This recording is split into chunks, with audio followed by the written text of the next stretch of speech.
hinahanap tayong office. Kasi may isang delivers tayong nagtanong paano magtayo ng co-op. So, I want to answer that ng concrete. Kanina galing tayo sa DTI. So, ngayon dito sa government office.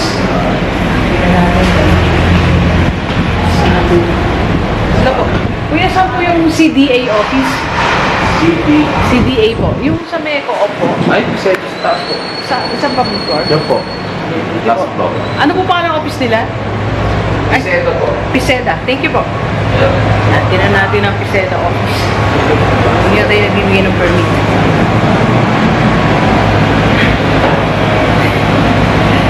Pahinga muna tayo. Simukin tayo sa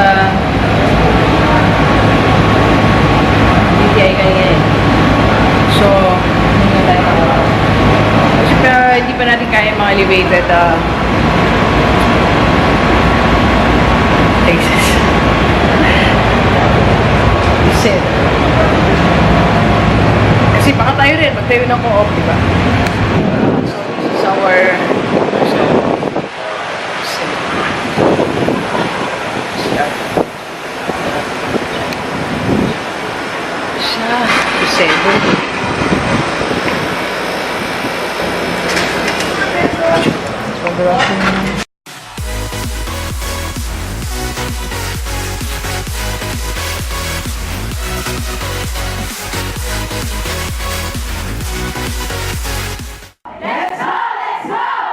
Positive Day Delivers, this is Dr. Gigi Disunga from I Can Change Project.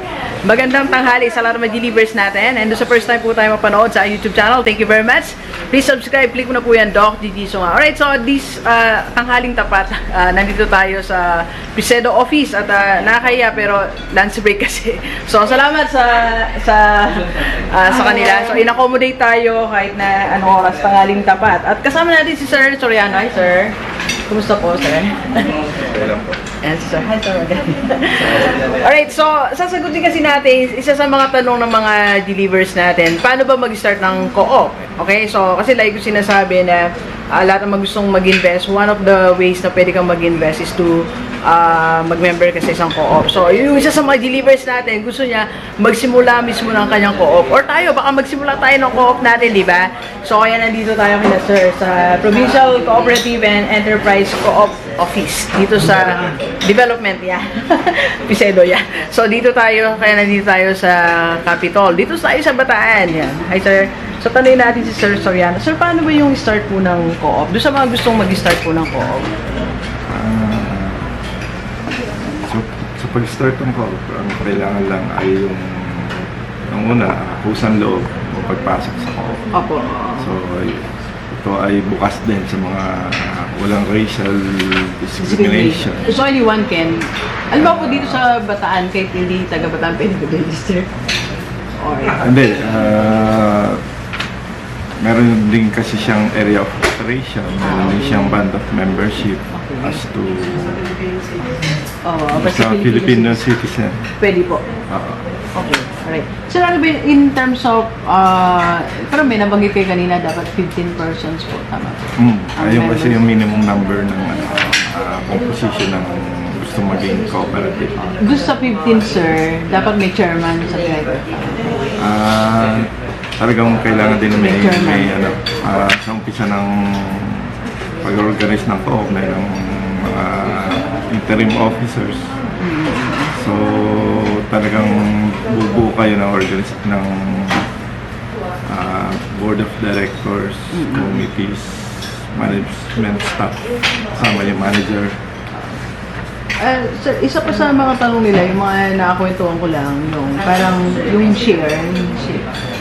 Magkano ba yung initial, hindi ko lang kung capital ang tawag nyo doon o yung pera nila dapat? Ang tawag kasi doon, yung saping puhunan. Puhunan, saping puhunan, okay. Sa Tagalog. Parang, saping sa English yung share po. Okay. Share capital. Magkano po yun? Kasi depende rin sa par value ng magiging co, kung ano yung gusto nilang par value per share. So, yung halaga ng isang share. Pwede siyang maging 100 up to 1,000 pesos. Okay. Ayun po yung Sir, doon sa mga gusto magsimula, ano ba? ako kung gusto magsimula po, ang unang office na pupuntahan ko ay CDA talaga. CDA. Cooperative Development Sa Authority. region ko yun. Dito kasi sa Bataan, meron din tayong Bataan. Meron po. So, dito na ako mag-apply. Meron pong office yung CDA dito sa baba. Okay, so pwede po mag-apply. Okay. So, bali yung function nung, dito kasi si Sir, nandito sila sa Pisedo. So, Sir, anong function ng office natin? So more on ano kami, developmental function. Kasi pero nag-a-assist din naman kami sa mga kung sakaling gustong mga grupo na gusto mag-start as cooperative. Meron din kami binibigay na kumbaga services or Parang mga trainings, lectures, or parang ganito, orientation po. parang appreciation seminar kung ano, sa umpisa lang. Kasi kung sa CDA kasi yung formal ano nila sa office, pre-registration seminar. Yung formal parang learning nila. So, okay. Alright, so delivers ganito summarize natin. So, doon sa mga gusto mag-start ng kanilang co-op, parang you just find a CDA office. So, kung may CDA sa province, pwede na po sila doon. Magre-request muna sila ng ano, parang pre-registration seminar. May seminar po muna. Kasi Then, sa CDA din po nagaganap yun. Sila yung nagko-conduct. Okay. So, request lang doon sa kanilang regional director. And then, i-assign nila yung staff nila doon sa province.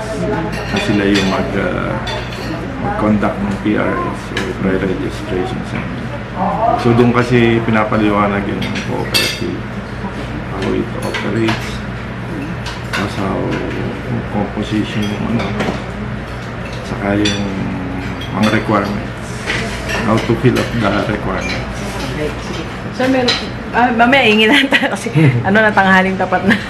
Hingi lang tayong copy kay Sir. Alright, so sa mga delivers natin na gustong mag-start ng co-op yan. So, meron tayong listahan. So, hingi tayo kay Sir. And, bali, initially, so mamaya magpa-part 2 po tayo. Mamaya gabi, magpa-part 2 tayo ng how to start your own co-op. So, salamat tayo kay Sir Soriano sa staff at kay Ma'am. So, tapos na tayo, nakakuha tayo ng requirements. Ito na. How to start your own co-op. Malayo, tayo rin nagsisimula na sa co-op. Tayo gusto simula nito, no? So, mamaya abangan niyo po ang aking summarize tayo. How to start your own co-op. Yung mga nakikita natin matagumpay na co-op. Ano ba talaga ang sikreto?